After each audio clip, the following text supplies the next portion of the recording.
Hey, everybody. I'm Sean Morgan, originally from Alaska, and more known as Alaska. So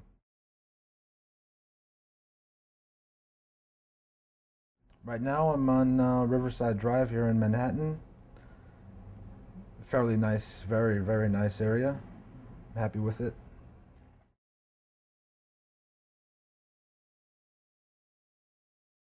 Yeah, definitely. I'm proud of where I'm from, so Alaska is definitely a beautiful, great state to visit, and I'm proud of where I'm from. So.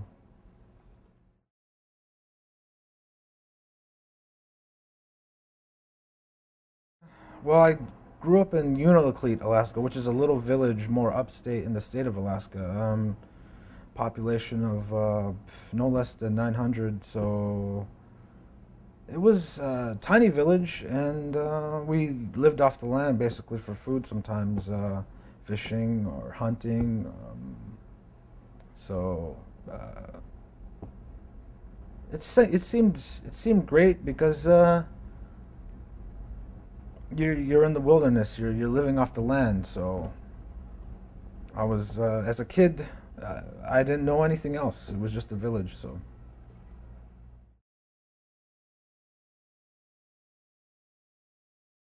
I'm American Indian, Alaska Native, Italian. That's an interesting. Very interesting.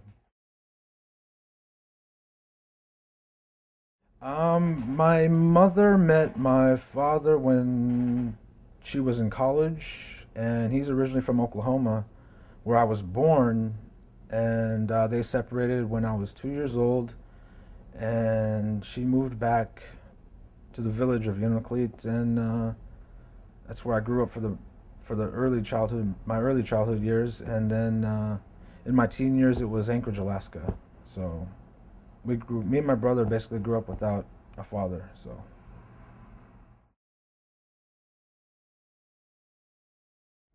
it's a city like Queens, did you say Brooklyn or the Bronx? Just like any other city, but it seemed to be more like everybody knew everybody. Yeah, suburban type city, malls, movies.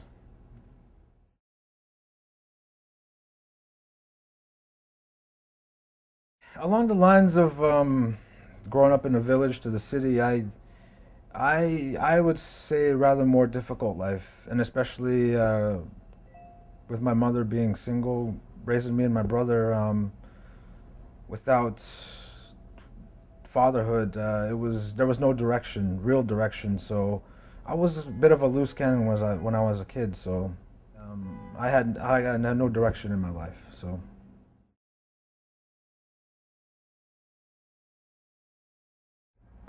Pool is actually. I remember I had my first job. I got a work permit to work at 14 years old, and I was working and working and working, and I was saving money. I had money, and I remember my group of my friends, coworkers. They were like, "Let's go play pool after work." I was like, "All right, sure," but I don't even know what pool is. What is pool? And I was like, "We'll teach you when we get there." All right, and it happened to be Northern Lights Billiards back home, and I can remember it was a group of us, maybe like 4 to 6 of us, and I immediately got on a table. I was excited. I looked at. I'd never been in a pool room before, so I mean, looking at all the tables and the different colored balls, and it was a darker room, and I was immediately taken. I was excited about wanting to play, learning to play, and we played 8 ball for the first time. And I was like, just show me what to do. And I saw angles right away and started pocketing shots, and I immediately had a taking for the game. And became a weekend thing for us. The second time I ever went to the pool room, I had this kid who asked me to play for money, and I was like, okay, well, sure, let's play for money. How much? And he said, we'll play sets.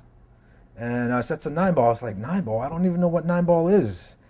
uh, well, teach me and I'll play you. And he explained nine ball. You run the balls in numerical order, slaps count, and it counts on the snap. And I was like, all right, this sounds fun. So let's play. And we played and played and played. And lo and behold, I beat the guy out of $60 at the time. And I was immediately, I was like, wow, pool's pool, and you can make money at this too. So I was like, this is awesome. Let me keep playing and doing this for fun, and whoever asked to play me for money, I was like, yeah, let's play.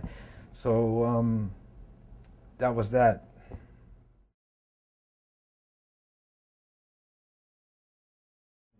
Yeah, it kept me from getting into trouble with other friends that who were breaking into cars and stealing systems, stereos, speakers.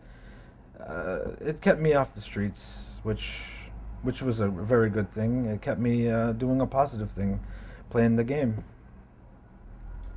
At the time that I found pool, like I said, I was immediately taken with the whole playing pool and eight ball and nine ball and the gambling scene, and I was it kept me busy. It kept me enthused. It kept me wanting more, and I was just wanting to learn the game as much as I possibly could. So I was in action. With players loved it when I came to the room in the beginning because I was basically donating. I mean, I didn't say no to anybody.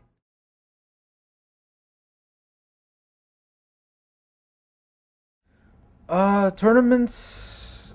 In the beginning of my years of playing pool, I didn't know of tournaments. I didn't know what they were, but all I did was just play for money. And for some reason, they started to come around later on, and I was like, tournaments.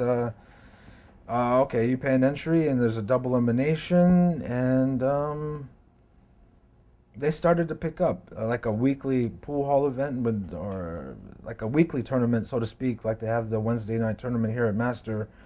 I actually used to run a tournament back home with that same format. So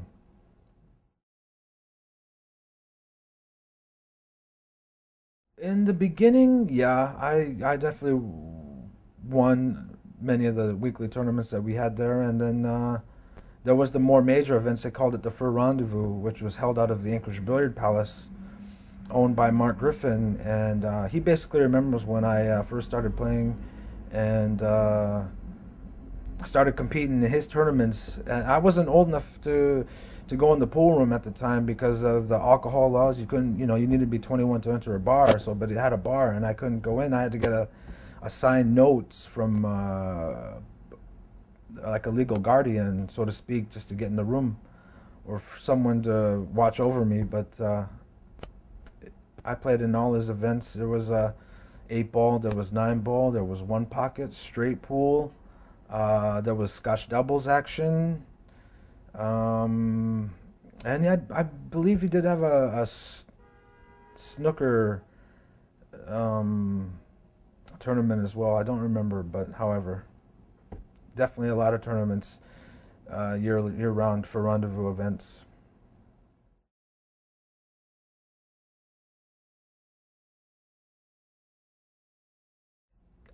I remember being in Unalakleet, Alaska, the village. I too thought that was the end all world. There was no other cities or people, or and being that young, you don't know. You're just in this one little village where you know the villagers and you know the land, and then the ocean right there, and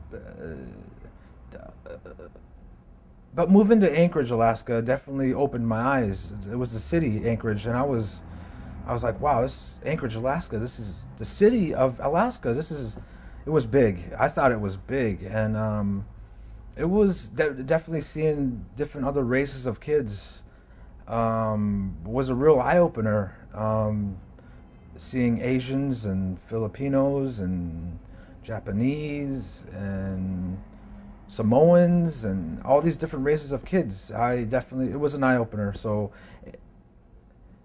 after Anchorage, knowing of Anchorage, Alaska, I pool definitely helped me to want to get out of Alaska, to venture out. I definitely knew there was as I learned more about pool, I learned more events. Specifically, I remember the U.S. Open. You know, some of the top local players would be going, "Oh, we're going to the U.S. Open," and where's that held? I was like, "Oh, in Virginia." I was like, "Wow, that's in the lower 48." We called the United States the lower 48 back home, and they would, you know, travel and put their money together and go to this tournament.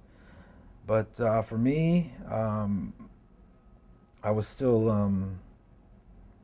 I still, I was still learning the game and still.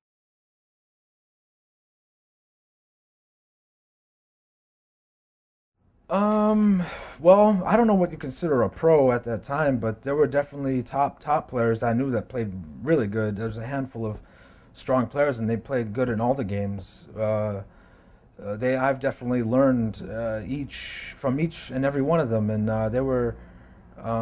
I heard of pros like like Johnny Archer and Mike Siegel and Nick Varner, and this was all through AccuStats videos. When they had the U.S. Open, we would get I would get some of the tapes, and maybe sometimes watch a little bit of pros. I didn't. So I don't. I didn't know the term of the meaning of pro in pool at the time. So.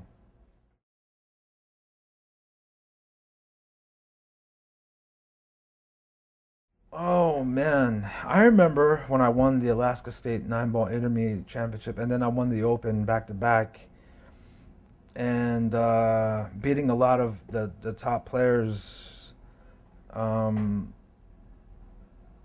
and drying the competition really drying out for me, and having no competition, you know, basically no more action, no more money games, and I I was starving. I was starving for action and tournaments and. Um, I knew for a period of time when it, like a year when it was real dry, it was a dry spell, and I got depressed. I needed to get out. I wanted to learn. I wanted to get better, and it wasn't until late '99 I had the opportunity to come to New York, and I took it. I knew that was my ticket out of Alaska, and no hesitation, balls to the wall. I took that opportunity and got out of there.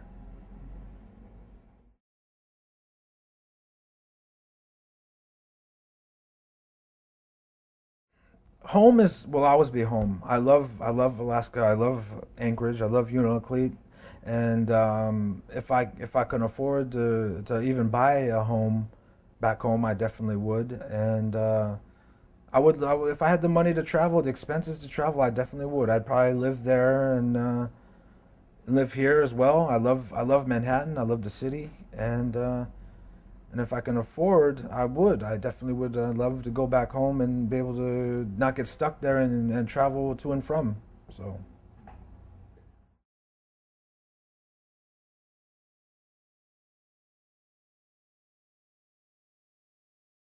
when I first came to New York, um, I already somewhat heard of Ginky. I remember seeing him on ESPN. Uh, in that time, he was winning tournaments, but the top players that I recognized. Well, I'll tell you what. I remember the first time they had. I don't know if you remember. They had the World Straight Pool 14-1 uh, competition at Roseland Ballroom, and that was my first time ever seeing a pro event, and I was real excited about that. I got to see the pros at the that I watched in AccuStats videos for the first time ever. I mean, specifically Mike Siegel, Johnny Archer, Francisco Bustamante, Nick Varner, and the list goes on. I was like a kid in a candy store. I couldn't believe it. I was like, wow, these are the guys I was watching in those tapes back home when I was learning the game, and now for the first time I'm seeing here in person. And I was in complete awe. I wish I was ready. I felt I was ready to play with these guys, but my game wasn't mature enough at the time. But I was just excited to be watching the event and seeing all these top players for the first time ever.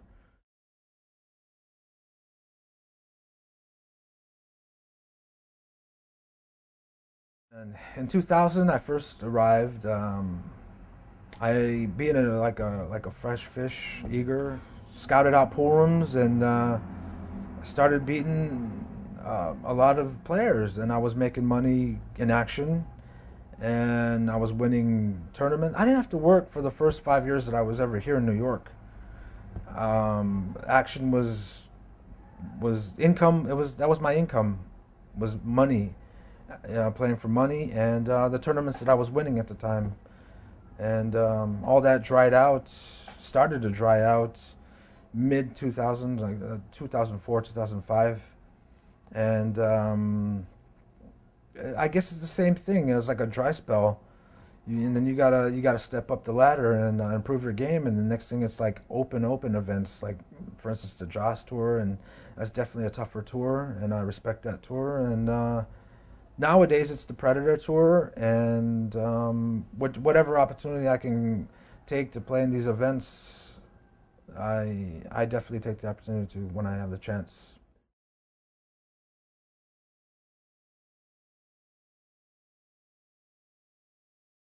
Well, for example, I would have to say when you make a little name for yourself, or you build a little rep, you're a tougher player, or you play for money and you beat people, and other players do shy away, and they don't want to step up to play you, for money in whichever game, and then you have to play, when action does come around, like the tougher players, you have to step up, and you got to put yourself out there.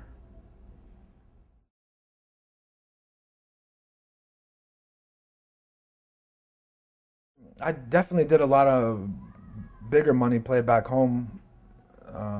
For instance, 200 a rack, one pocket, 500 a set, nine ball, and I mean, money wasn't a problem for me back home because home was home. I was working full time, and I've always had money in my pocket, and action wasn't a problem for me. But New York is a whole different story.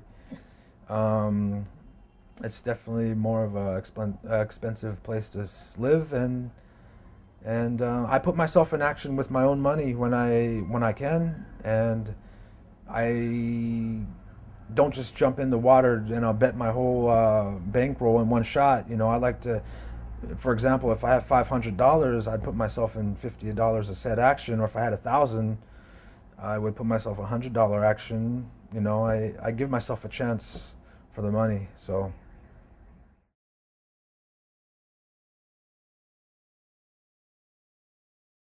coming to New York was great for me. I mean, like I said in the before, getting out of Alaska was my first time ever out of Alaska, really ever. And coming to New York City, definitely one of the biggest cities in the world, I was excited, and I'm happy with the decision I made at the time. And I've still yet to get more exposure and get out, to more major events, or and see other countries. I would love to travel the world and compete with the top professionals in the game now. So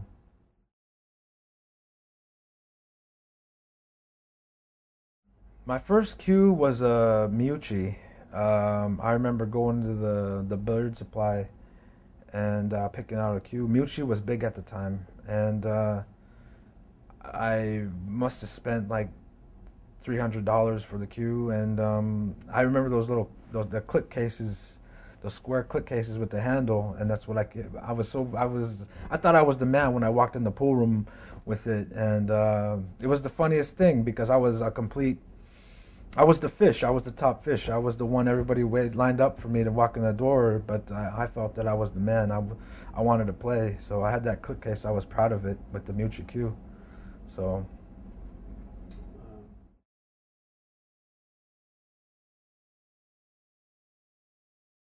right now, well, after when I had that Q when I came, the Q that I came to New York with was a Hubler Sneaky Pete, and with the one little case. After that cue, it warped on me. I don't know why it warped, but I had to get a new cue, and then I bought a Predator cue for like maybe $600, and I played with that Predator for like maybe 6 years, and I got tired of the Predator, and I wanted to change up, and I wanted to go back to playing with the custom queue, and I chose RJH custom queues, and I'm real happy with that queue that I'm playing with now.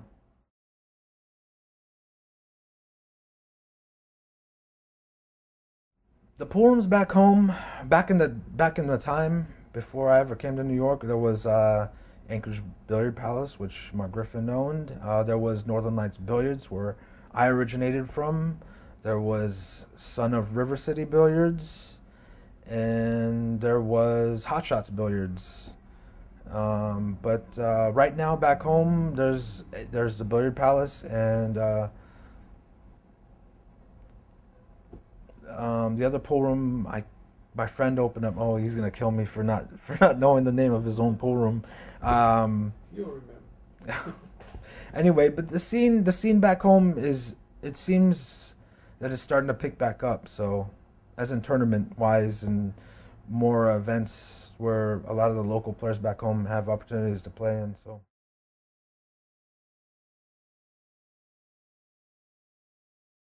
Yeah, about the size of Master, Anchorage Billiard Palace was definitely one of the nicest rooms at the time. Mark Griffin definitely knew what he was doing when he opened up his room back home. Uh, I miss that room to this day, and Northern Lights Billiards, where I originated from, was another great room. I loved that room. Well, Son of River City Billiards was another nice room. It was a smaller room, 8 table room, but it had that hustle feel. All this old Coca-Cola memorabilia. Ken Anderson owned that room, and he gave me a lot of action. So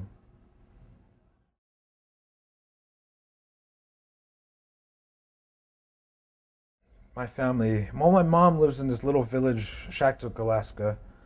I recently spoke with her for the first time uh, on her birthday, September 9th.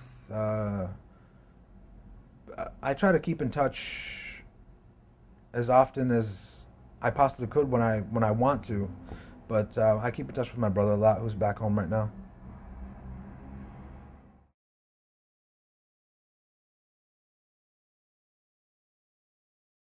Oh, definitely. There's a lot of friends back home, a lot of support, a lot of.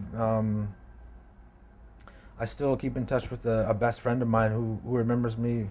We go back to junior high, and we're still friends today. So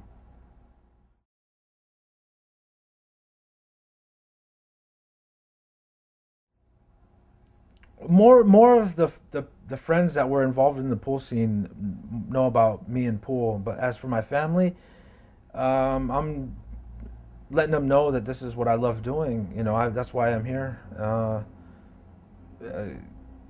I love the game, and it's as far as I'm here. I'm gonna keep grinding away, and try to make it as far as I possibly could in this game. So,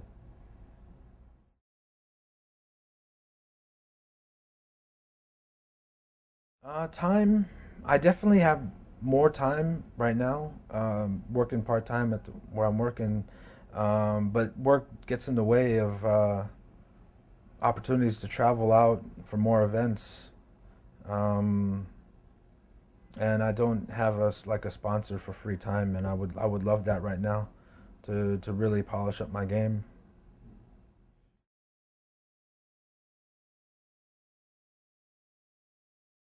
Yeah, there's definitely some people back home, who have a little more money in their pocket and would put the money up. But for the most part, I play pretty much with my own money. Whatever money I have in my pocket, I use it wisely. I mean, I put myself in action, whenever I could.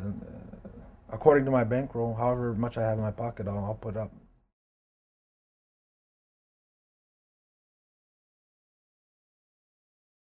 It's funny. It's a funny thing. I can remember being backed one time, and I, for the most part, I'd rather play with my own money, and I don't want any criticism or somebody saying, "Oh, you should have done this or you should have done that," when because it's their money that they're putting up, they want to kind of tell you what to do. Meanwhile, you can't because you're the one who's playing. You're the one making decision on the shots that you make or take. And I'd rather play on my own money.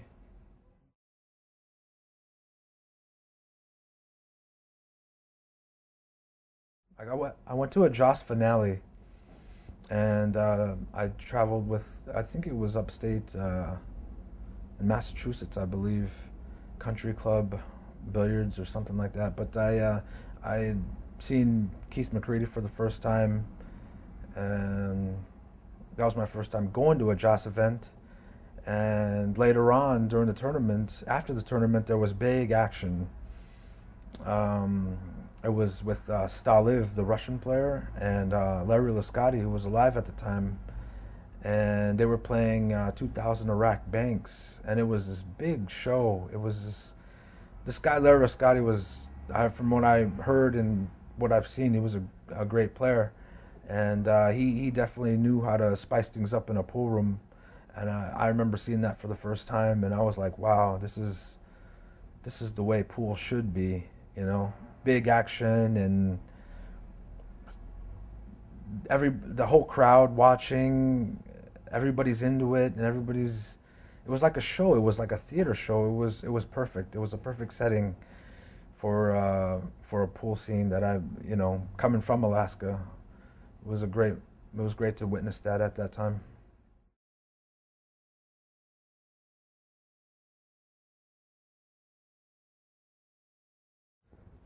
Tony Robles, I've never really known. I mean, I knew of him, but I guess I remember playing in the Big Apple.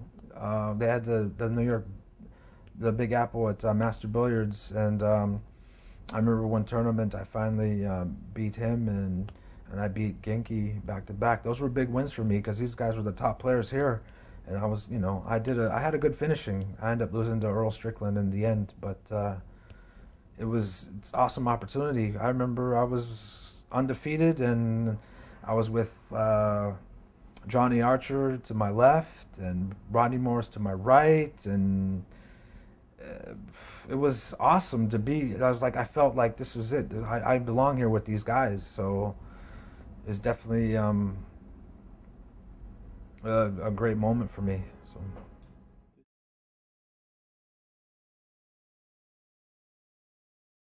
my game right now, I would have to say, I mean, I'm definitely playing fairly decent pool. I I need to be a little more steady and consistent in tournaments, in the top events, like for instance, the Predator or Joss. But I definitely do see the things that I need to work on compared to the top pros, and to watch those guys and watch how they perform and how steady they perform. I definitely see the things that I definitely need more steadiness in my game. So.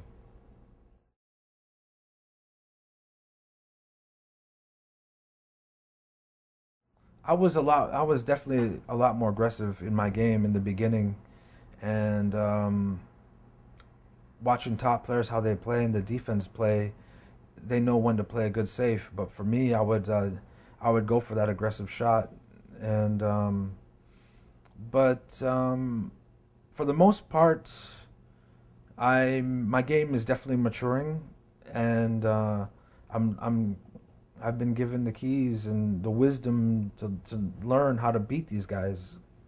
So time and opportunity, experience with playing with the top guys, the top players, will definitely help me reach my full potential. I feel I haven't even struck a chord with playing my best pool. I know there's a lot more to me than what I've already done. So No, you can't manage your day.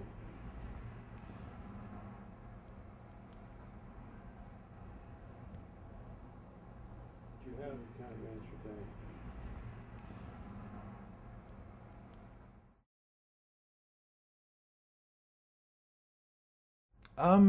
34 right now.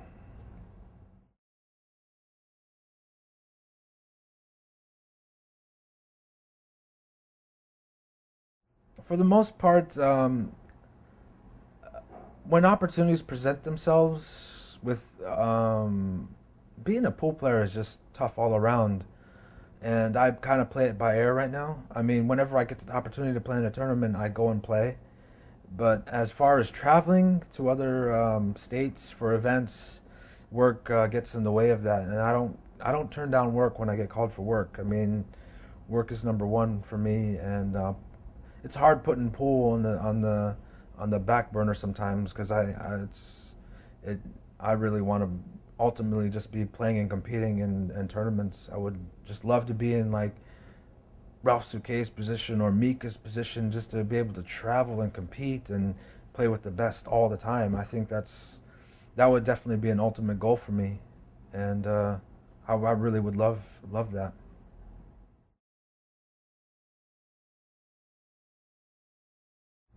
Home right now. I mean, I've only been home twice in the past decade that I've been here. Um I definitely the Anchorage Billiard Pass was reopened, and they're starting to have more events. I would like to go and visit and maybe possibly play and their events and visit all my old friends and some of the family. And if the opportunity presents itself, I would love to go back home just to visit.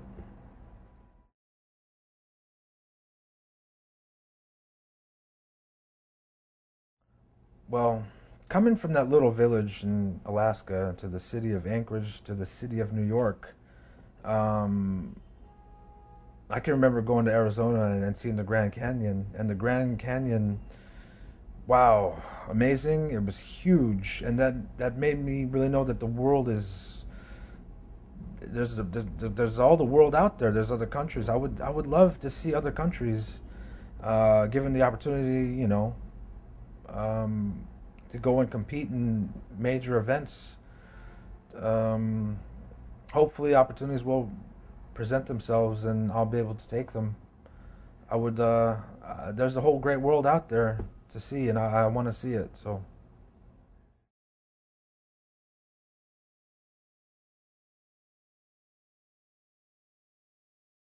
in the beginning of my first years of pool, I remember my brother who would go to the pool room with me a lot, and there was definitely hours on end of being in the pool room on the weekends. And I remember my brother, he would get so tired of me being in the pool room so long, he would go underneath the table and fall asleep and wait for me until I was all done with my session of gambling.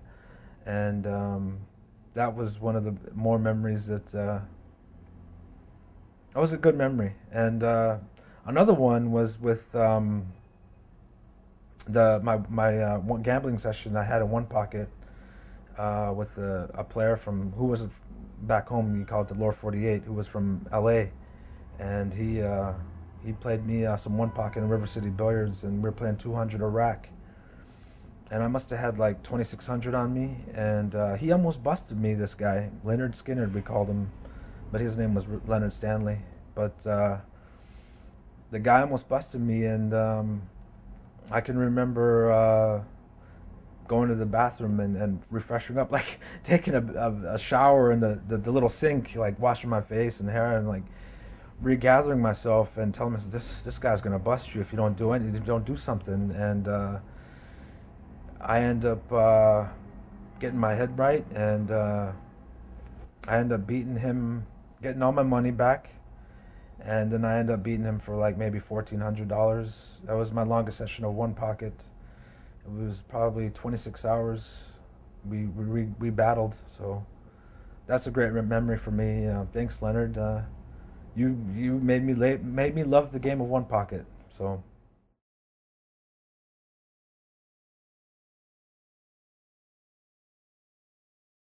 yeah, the guy, he had me stuck. He had me questioning, what am I doing playing this game with this guy? He's a killer. But I don't know. I had the will in me. I was just determined not to lose, and how somehow I managed to pull out and pull ahead. And the guy, I had him spinning. I did it. I beat the guy. I beat him.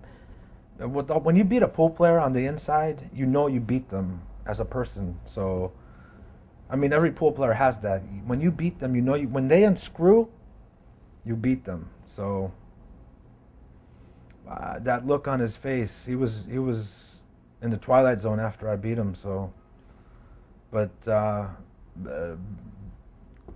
he definitely has my respect anyway. So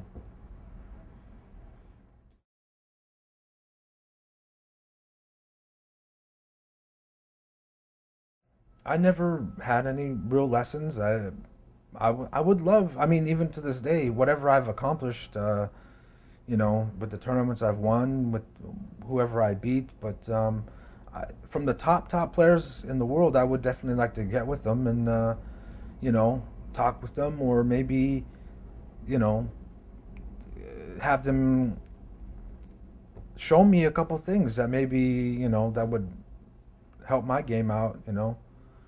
Um, but overall, I think it's experience. Experience playing with those guys will be the greatest lesson of all. So I welcome it to play these guys.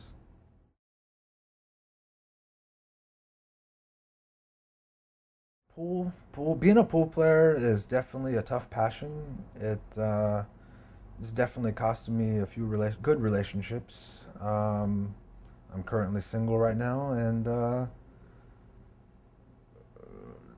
there's nothing. It's just a tough passion overall. I mean, I'm sure all the other pool players out there know what I'm talking about. So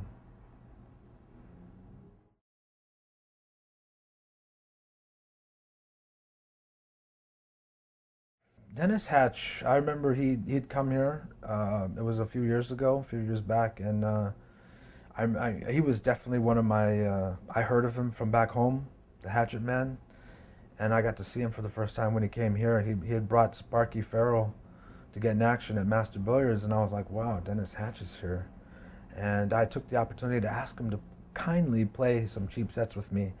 I said, Dennis, look, I know you're a top player. I know you're one of the best. I was wondering if I can play some $50 sets of nine ball, and I didn't know what to expect. I thought he was going to expect, I thought maybe he was going to be like, oh, $50. No, we got to play for more, or whatever. But no, he was like, he kindly accepted, and I was like, oh, great. I was like, wow, this is a wonderful opportunity for me. I wanted to see how I stood up against a player like that, and I pretty much knew going in I was going to be donating, but I gave myself 5 shots, basically 5 barrels to play him and see how I stood up, and 2 out of 5 sets went hill hill. I was very happy with my performance. I was a little more unexperienced at the time to close out, but we ended up changing the game to one pocket, and I ended up coming out a couple racks ahead in that. But when I grow up, I want to be big as you, Dennis.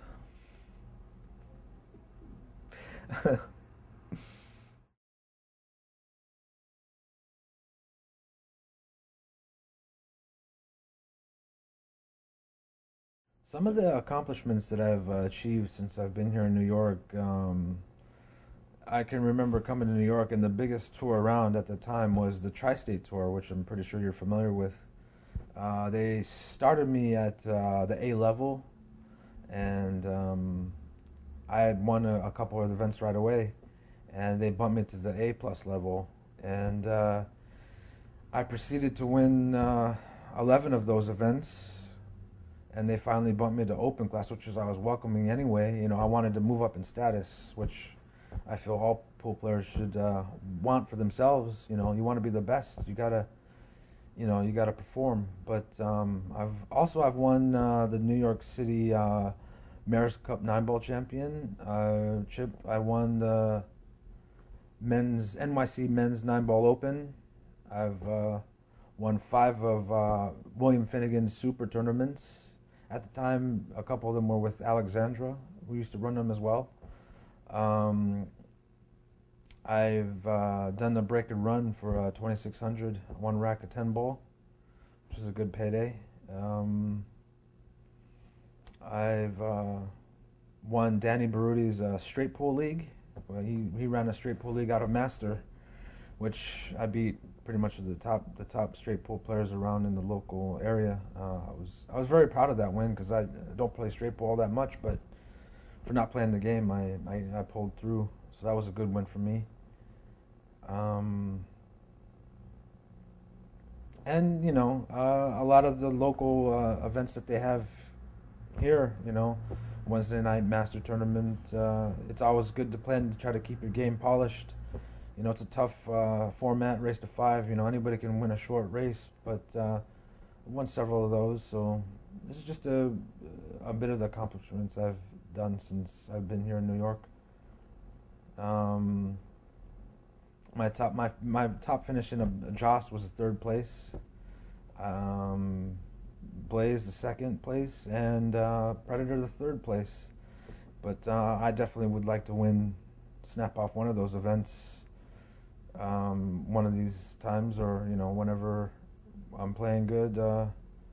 Just go through one of those tournaments like a hot knife through butter. So, but those opportunities will present themselves down the way.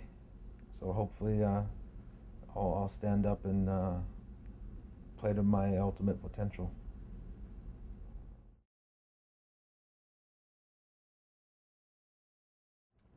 Yes, thank you. I'm very happy to do this interview, and I'm glad that my game is prominent enough to for you to recognize me and doing this interview. So thank you.